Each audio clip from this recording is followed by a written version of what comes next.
I started reading when I was just a kid. I needed something to feed my mind, and I had all the suffering, and I didn't have a way to escape. Books were my escape. That's why I love books so much. It's like I could learn from somebody from another century. I could learn by another person's life experience. And then I started to do some speaking and touching people that way. But honestly, it's never been motivation for me. It's always been strategy, because motivation without strategy is like a warm bath. You should take a bath and you're going to be dirty regularly. You need inspiration, but it's strategy too. But I know you're never going to hear the strategy unless we can move you. I do a weekend that's 50 hours. So Oprah comes and says, Tony, I love you to death, but no one says to more than 3 hours, I can't do it. And 12 hours later, she's standing in a chair looking at the camera going, this is one of the greatest experiences of my life. Or Usher, comes to me and says, Tony, I can't do 50 hours, dude. I just can't. 50 hours later, he's like, I laughed my ass off. This is one of the most incredible experiences of my life. So I've learned a way to refine the process to move people so that they act. If you just get pumped up, what good does it have? So this book is all these specific strategies. Here's what to do. Here's what Ray Dalio says, the largest hedge fund on earth. I say to him, don't inspire me. Tell me, if your kids couldn't get any of your money, not on a dime, and you were going to show them what to do, what would you show them? What would you tell them? He said, Tony, I've spent 10 years of my life refining this process. All my money's in it. It's called my all-weather strategy because it works. The stock market goes up or down. He said, I've tested it back to 1925. It makes money 85% of the time. So he tells me the strategy is quite complex. And when you show it to the average financial person, they go, oh, that'll never work, because they're not Ray Dalio. They haven't figured out $160 billion to manage. It takes $5 billion 10 years ago, net worth, and $100 million for him to talk to you. Now he won't do that for even that, for any amount of money. But he spent 3 hours with me. At the end, he shows me this formula. I said, you know what? This is great, but you showed me how to make a chocolate cake. It's very inspiring. You said use some chocolate, use some sugar, but I need the actual numbers, or no one's going to be able to act on this. They're never going to figure this out on their own. And he said, Tony, that's my secret sauce. He said, that's how I get billions of dollars. I said, yeah, but you've not taken money in 10 years. I said, you're a generous man. You've given, half of your net worth you're going to give away? Give me the formula. Give it to me. That's teasing him. He gave it to me. It's in the book. It's one of the formulas. And when you test it over the last 75 years, it's been successful 85% of the time, year by year. And the times it's lost, it only lost 1.6% on average. The biggest loss was less than 4% in a world where the markets go up 50% down, back and forth. This book's going to make people money. It'll make people money. The beautiful part of it is they don't have to pick Ray. They can decide who they want to follow, because I give you the strategies of all the best people. The energy. Do you ever lose your energy? Do you ever get down? Well, sure. I get exhausted. I get mad. I get tired. I'm a human being, but it's like an athlete. You built your muscle, so it's there for you. It doesn't last. What used to last when I was a kid, a month might last me a few minutes or an hour, something of that nature. Lack of confidence or faith. Lack of belief. It'll steal your dream. You got to know you're going to win. You got to have some faith. These people sitting around you right now, they're whispering to you, you can do this. I believe it. Just like when you were a little boy. Just like when you were a little girl. They've always believed in you. They've always known you were going to do something special. They always knew you were great. You need to know it. You need to take that God that's sitting there with you and those precious souls that have passed, that have always believed in you, and you carry them with you everywhere. They're with you anyway. Acknowledge them. If you don't believe that, honor them. Honor God. Honor these people who believed in you with your magnificent life. Honor them. Don't give in to lack of belief, lack of confidence. Don't ever do that again. Don't do it in WFG or out of WFG. You were made to do something great. You're special. You were made in the image of God. Something awesome is supposed to happen for you. And those of you that have made something awesome happen, something even more awesome is supposed to happen for you. Number 2 thing that steals the dream, failure and setbacks. People quitting, chargebacks, flunking the exam. That's all going to happen. Just get ready. If you're an entrepreneur and you want to do something great, you're going to have false start after false start. False start after false start. Get it going, then you don't. Get it going, then you don't. Your group grows, then it shrinks. I'm telling you right now. Just know that. You're going to make some money, then you're not. Being an entrepreneur, tons of false starts, tons of setbacks. But for a guy like me, I knew someone was better than me. There's more talented people than me. Probably more talented than you. But like my dad said, the best ability is availability. You might outwork me for 30 days or 60 days or 90 days, but you ain't going to beat me over a year. You can't outwork me over 2 years. You aren't going to outwork me over 3 years. I'm going to get you eventually. I'm a dripping damn faucet. I just keep coming at you. Just like you could be, right? Just like you could be. I just keep coming. You might think I'm knocked out. I just keep coming. I'm too damn tough to give up. Most people half-ass half their life all the time. I knew they were going to get tired. They were going to flinch. They were going to get down. They may not quit. They might send a letter of resignation. They quit getting wide. They quit recruiting people. They quit improving themselves. They start sleeping in. They spend all their damn money. I'm not going to do that stuff. I'm going to save money. I'm going to get up early. I'm going to keep getting wide. I'm going to stay relentless, just like you should. Don't give in to that stuff. Don't give in to the fears. Don't give in to the setbacks. You're going to have failure. It's part of the game. Remember the jock strap next time you fail. Remember Ray next time you fail. Well, that's a damn Ray right there. Third thing that can steal the dream. Some idiot telling you they're a competitor of ours. Please don't let some crackpot goofball that we fired and that's at another company potentially tell you they're doing it. Let me just say something to you. Let me say something to you. For 20 years of my career, there's always some idiot nibbling at our ankles. They're all gone now.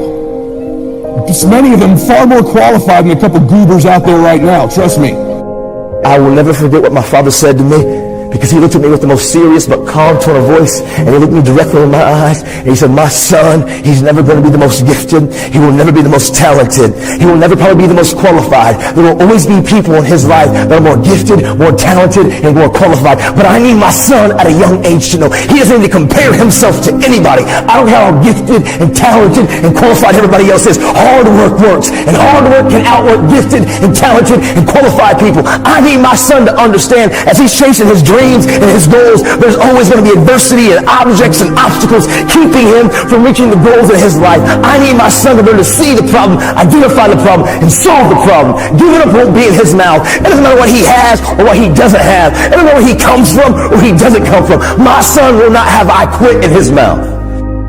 Think about how many times you've done it yourself. My new book comes out in March. It's Random House. The first time they ever put a curse on the cover of a book. The name of the book in March is called Stop Bullshitting Yourself. And in the book, I attack every excuse there is. And at the end of the book, I leave you with no more excuses. What the hell are you going to do then? So, if you own your failure, you'll own your success. So what is personal growth? You know, I think about entrepreneurship. Some of us are in this to do social good and make money. Some of us are into this for political causes and make money. Some of us are just here to make money. But we all have different motivations. So we all define growth differently.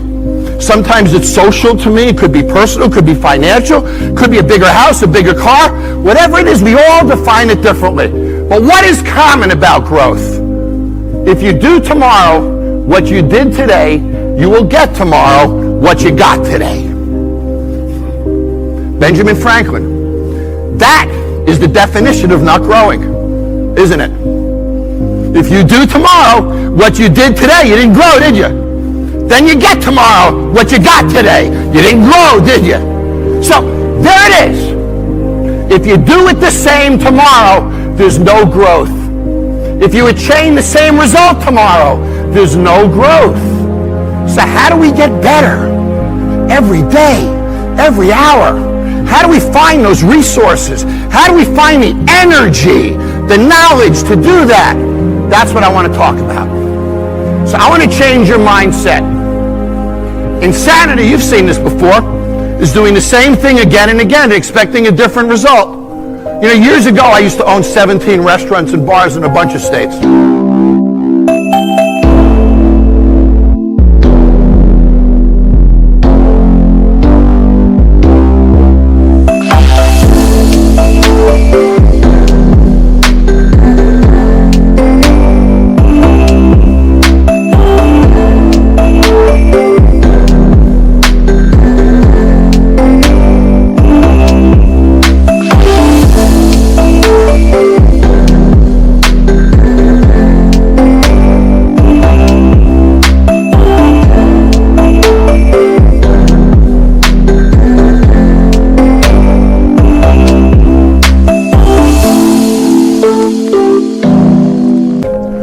Every September, I'd go to the property, and the GMs would make a presentation and give me their business plan for the year. And I'd read through the business plan and would say, oh, going to raise sales by 20% in 6 months. Awesome. Tells me breakfast, lunch, dinner, late night, booze, wine. I'm in. Then next year I come back. 20% in 6 months, lunch, breakfast. And I realized, wait a minute. This is the same shit I read last year. Said by the same people who said it last year, and I'm supposed to get on a plane and feel good about this. So what does 20% in 6 months mean? Well, does anything happen next month? What about 2 months from now, 3 months from now? When does something happen? Not till the last day. 5 months and 29 days, I gotta sweat bullets. What the hell does 20% in 6 months mean? How do you get your arms around that? How do you turn it into something that's meaningful in business? So, open your mind and play with me for a moment. What business are you in? What business do you want to be in? Retail, customer service, consumer, B2B? What business are you in? I love it when people say, oh, I'm in retail, I'm in medical devices, I'm in... Every one of these is wrong. You see, it doesn't matter what business we're in. We don't sell products, we don't sell services, we don't sell advice, and we don't sell solutions. All of that is textbook bull. Everything we do is a process, never a result. That process must establish an emotional reaction. That reaction is our product. So, let me be a restaurant guy for a minute. The cook in the kitchen is making an entree, right? He thinks that's the product. So the entree comes out to the table, goes on a table, one of two things happens. Either you sit up and look at it and react to it, or nothing happens. If nothing happens, that business is stuck in mediocrity forever. So, is the product the plate of food or the reaction that the guest had to the plate of food? Which is the product? The reaction is the product, isn't it? You see, I'll redesign that plate 30 times until you sit up. Understand that the product is the way you react to things. We can all buy cell phones from any company. It's the way we react to the product that matters. It's presentation, it's emotion, it's perceived value, far more than absolute value. The fact of the matter is, everything we do must create reactions. Those reactions drive frequency, drive spend, and fuel the economy of our country. And he or she who creates the best reaction wins. That's the business world. And that's what we have to get good at, is we have to understand how to cause people to react to what we do. And it's not the product. Don't let your brain stop there. It's the way the consumer or the individual reacts to it. And when you own the reaction, you own your future. That's business.